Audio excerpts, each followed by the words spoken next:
പഠനത്തിനിടയിലും മണ്ണിൽ പൊന്നു വിളയിച്ചു സഹോദരങ്ങൾ തൃശൂർ ഏങ്ങണ്ടിയൂർ സ്വദേശികളായ എമില, ബ്യൂല എന്നിവരാണ് പഠനത്തിനിടയിലും ജൈവ പച്ചക്കറി കൃഷി ചെയ്ത് വിജയം കൊയ്തത്.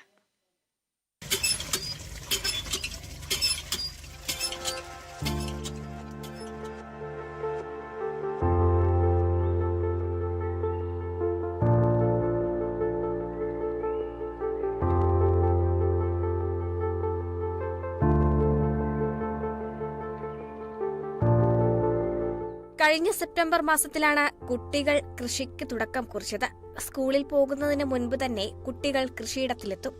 10 സെന്റ് സ്ഥലത്തിപ്പോൾ ഏകദേശം വിളവെടുപ്പിന് തയ്യാറായി. പടവലം, കൈപ്പയ്ക്ക, വള്ളിപ്പയർ, തക്കാളി, വഴുതന എന്നിവ സമൃദ്ധമായി വിളഞ്ഞിട്ടുണ്ട്.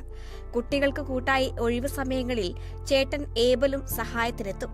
കൃഷിക്ക് അച്ഛൻ റോണിയുടെയും അധ്യാപികയായ അമ്മ സിജിയുടെയും ഏങ്ങണ്ടിയൂർ കൃഷി ഓഫീസറുടെയും പൂർണ്ണ പിന്തുണയുണ്ടെന്ന് കുട്ടികൾ പറഞ്ഞു. 6 മണി തൊട്ട് 8 മണി വരെ സ്കൂളിൽ പോണ സമയം ഫ്രീ ആണ്. അപ്പോൾ ഞങ്ങൾ വെറുതെ പപ്പയുടെ സ്ഥലത്ത് 10 സെന്റ് സ്ഥലത്ത് ഞങ്ങളൊന്ന് കൃഷി തുടങ്ങി. പിന്നെ ഇങ്ങനെ തുടങ്ങി നല്ല രസമാണ്. ഇത് കായകളൊക്കെ കാണുമ്പോൾ നല്ല പടവലും നല്ല കയ്പക്ക ഇതൊക്കെ കണ്ട് നല്ല രസമാണ്. പൂർണ്ണമായി ജൈവവളം ഉപയോഗിച്ചാണ് ഇവർ കൃഷി നടത്തുന്നത്. ഏങ്ങണ്ടിയൂർ സെന്റ് തോമസ് ഹൈസ്കൂളിലെ വിദ്യാർത്ഥികളാണ് ഈ കുട്ടി കർഷകർ. Kerala vision news, Thrissur.